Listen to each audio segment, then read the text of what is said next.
Hello everyone, welcome to my channel. দেখো, আমরা আজকে ওয়ার্ক থেকে অর্থাৎ কার্য থেকে তিনটে কোশ্চেন নিয়েছি। এবার এই তিনটে কোশ্চেনের মধ্যে দেখো, প্রথম কোশ্চেনটা বলা হচ্ছে 20 newton force is acting on a body, body moves 4 metre in direction applied force, অর্থাৎ যেদিকে ফোর্স অ্যাপ্লাই হয়েছে সেদিকে 4 মিটার সরে গেছে। এবার তাহলে বলছে দেন ওয়ার্ক ডান ইজ, তাহলে ওয়ার্ক কত হবে? কিন্তু দেখো, এটা অনেকে কোশ্চেন দেখে কি করবে, কোশ্চেনটা সলভ করতে শুরু করবে, কিন্তু এখানে কোশ্চেন সলভ করার কোনো দরকার নেই। দেখো, অপশনগুলোর উপর যদি দেখি প্রত্যেকটাই 80 আছে, কিন্তু ইউনিটগুলো আলাদা আলাদা আছে। কিন্তু আমরা জানি কার্যের একক কি, কার্যের এসআই একক হচ্ছে জুল হয়, তাহলে যেখানে আমার জুল থাকবে সেটা হবে অ্যান্সার। তাহলে এখানে দেখো 80 জুল, তাহলে অপশন ডি হচ্ছে কারেক্ট অ্যান্সার।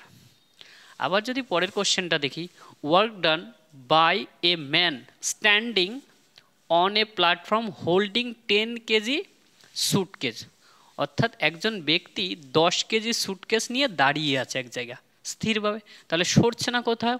এবার কোথাও যদি সরণ না হয়, মানে এজ যদি 0 হয়, তাহলে কার্য কত হবে? তাহলে কার্যও 0 হবে, তার মানে অপশন বি হচ্ছে কারেক্ট অ্যান্সার। এটা ঠিক আছে।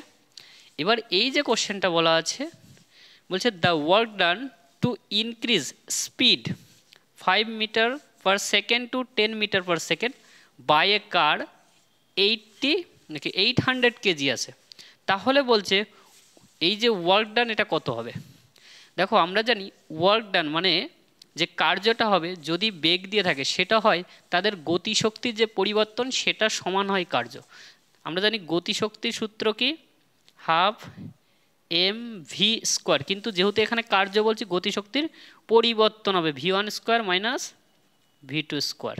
ঠিক আছে, তাহলে V1 গ্রেটার দেন V2 হবে। তাহলে দেখো এইখানে হাফ ইন্টু এম বলতে 800 কেজি, আর বেগের পরিবর্তন একটা বেশি হচ্ছে 10 স্কোয়ার মাইনাস 5 স্কোয়ার, তাহলে এখান থেকে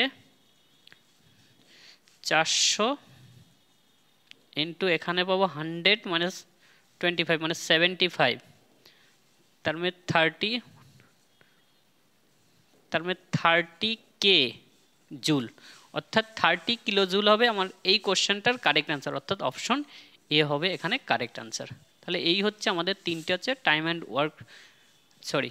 ওয়ার্ক বলছি, এটা হচ্ছে কার্যের যে ফিজিক্সের চ্যাপ্টার।